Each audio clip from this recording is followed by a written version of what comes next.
It's May 9th, 1671, and guards are chasing down three men on horseback through the streets of London.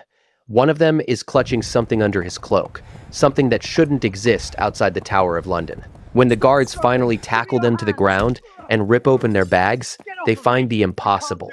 The crown of England, completely flattened like a piece of scrap metal. The Royal Sceptre, sawed brutally in half. Priceless jewels stuffed into pockets like common coins. The guards stood there in absolute shock. One of them later told investigators, "I couldn't believe what I was seeing." These men had destroyed the symbols of our monarchy. But here's where the story gets truly insane. The man who orchestrated this whole thing, the one who beat up an elderly guard and tried to steal the most sacred treasures in England, didn't end up in prison. He didn't lose his head on the executioner's block. Instead, King Charles II gave him a royal pardon, a government pension, and made him one of his closest companions at court. The thief became the king's friend, and nobody has ever figured out why. This is the story of Thomas Blood, the man who pulled off Britain's most audacious royal betrayal and somehow got rewarded for it. To understand why Blood did what he did, you need to go back to 1642. England was tearing itself apart in a brutal civil war. On one side, you had King Charles I and his royalist supporters. On the other side, you had Oliver Cromwell and the parliamentarians who believed the king had too much power. Thomas Blood, a young Irishman, made his choice. He joined Cromwell's forces and fought hard. When Cromwell's side won and the king was executed in 1649, Blood was handsomely rewarded. Cromwell's government gave him valuable estates back in Ireland. Blood went from being a soldier to being a wealthy landowner overnight. He thought his future was secure. But then everything changed in 1660. Charles II, the son of the executed king, returned from exile and reclaimed the throne. Historians call it the Restoration. For Blood, it was a catastrophe. The new king's government stripped away his Irish estates and gave them back to royalist supporters. One of Blood's friends later wrote that Blood felt utterly betrayed and robbed of everything he'd earned through blood and sacrifice. Blood watched as everything he'd fought for vanished. He saw Charles II living in luxury while he had nothing. The resentment burned inside him like acid. He told associates, "This king took everything from me. Now I'll take something from him." And he meant it literally. Blood spent months planning his revenge. He knew he couldn't just walk into the Tower of London and demand to see the crown jewels. He needed a way in, something that would make him seem completely harmless and trustworthy. So he created a fake identity. He would become Reverend Iloff, a respectable clergyman with money to spare. But he couldn't do this alone. Blood recruited a woman to pose as his wife, and together they showed up at the tower in early 1671. The man in charge of the crown jewels was Talbot Edwards, an elderly keeper who had held the position for years. Edwards was proud of his job and loved showing visitors the magnificent treasures. When Reverend Iloff and his wife arrived asking for a tour, Edwards welcomed them warmly. He had no reason to suspect anything.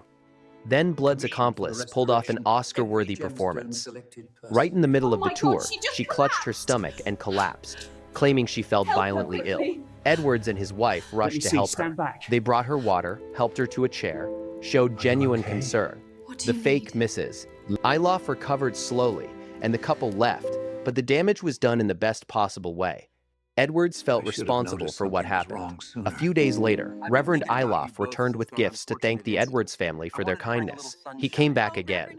And again, Edwards later told authorities, "The Reverend seemed like such a godly, generous man. My wife and I grew quite fond of him." Blood had them exactly where he wanted them.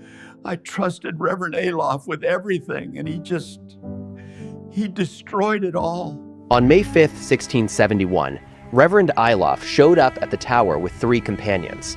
He told Edwards he had some friends visiting from the countryside who would love to see the crown jewels before they left London. Edwards, trusting his new friend completely, agreed without hesitation. He led them down to the basement where the jewels were kept. The room was secured, but Edwards had the keys. He unlocked the heavy door and began bringing out the treasures one by one. The moment the crown of England was placed on the table, everything changed. Blood's companions burst into action. They slammed the door shut. One of them grabbed Edwards from behind, while another began beating him with a mallet. Edwards, shocked and terrified, tried to cry out for help. Blood's gang stuffed a gag in his mouth and stabbed him in the stomach to silence him. Edwards later testified, I thought they were going to kill me right there. I could feel the blood running down my chest. But Blood's crew didn't have time for murder. They had minutes, maybe seconds, before someone discovered them.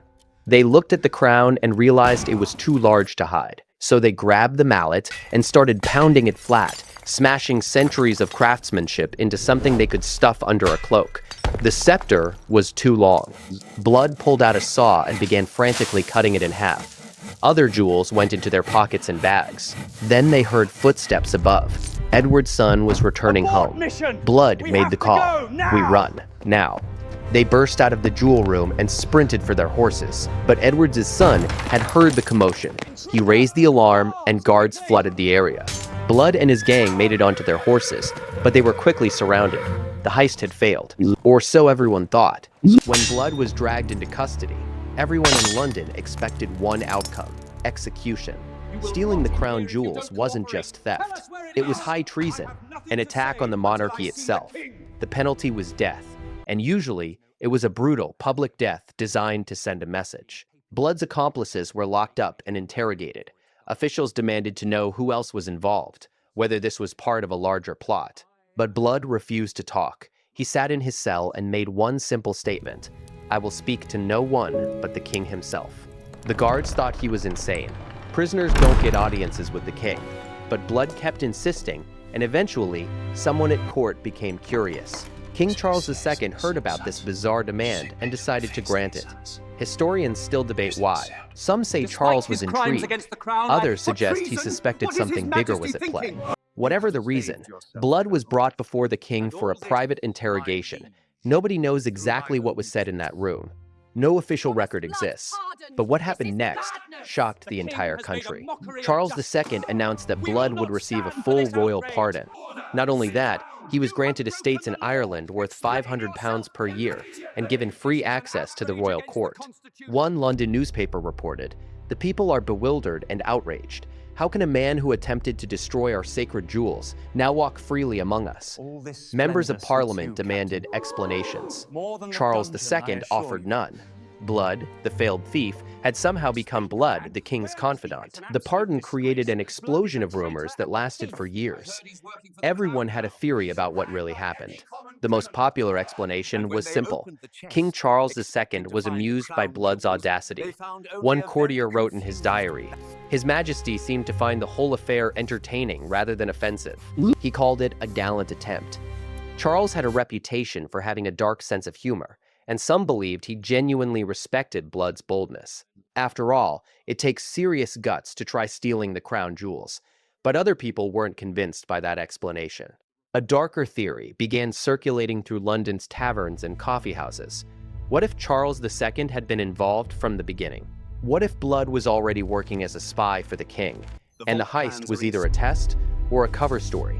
Some pointed out that Blood had connections to various anti-monarchy groups. Maybe Charles wanted someone who could infiltrate those circles and report back. The pardon wasn't a reward for failure. It was payment for services already rendered. A third theory suggested blackmail. Perhaps during that private meeting, Blood revealed something Charles couldn't allow to become public. Maybe Blood had dirt on the king's personal life, his finances, or his political dealings. The pardon was the price of Blood's silence. Whatever the truth was, Blood took it to his grave. He spent the rest of his life enjoying his new position at court, attending parties and rubbing shoulders with nobility. People who met him later said he seemed completely comfortable in his new role, as if he'd always belonged there. One observer noted, "Blood walks through the palace like he owns it." And perhaps, in some strange way, he does.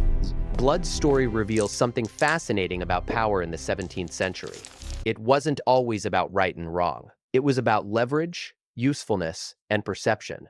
Charles II was a king who had barely survived his own exile and had seen his father executed. He understood that loyalty could be bought, threats could be neutralized, and enemies could become assets. Blood represented something valuable to the king, even if we'll never know exactly what. Some historians argue that Blood's pardon was Charles's way of demonstrating absolute authority. By forgiving the unforgivable, he showed that his power was beyond question. Others suggest it was pragmatic. Better to have a dangerous, resourceful man like Blood on your side than against you. Blood lived comfortably until August 1680, when he died at the age of 62. Even his death sparked rumors. Some claimed he'd been poisoned by enemies at court who never forgave him. Others said he simply drank himself to death, which was common enough in that era. His funeral was surprisingly well attended for a former criminal. Courtiers showed up to pay their respects. When news of his death reached the public, one pamphleteer wrote, "Thus ends the life of England's most peculiar traitor, a man who stole the crown and wore it in a different way." Blood's children inherited some of his estates, though they lived quietly and tried to distance themselves from their father's infamous reputation. The crown jewels were repaired, and new security measures were put in place at the Tower of London. But the mystery remained unsolved.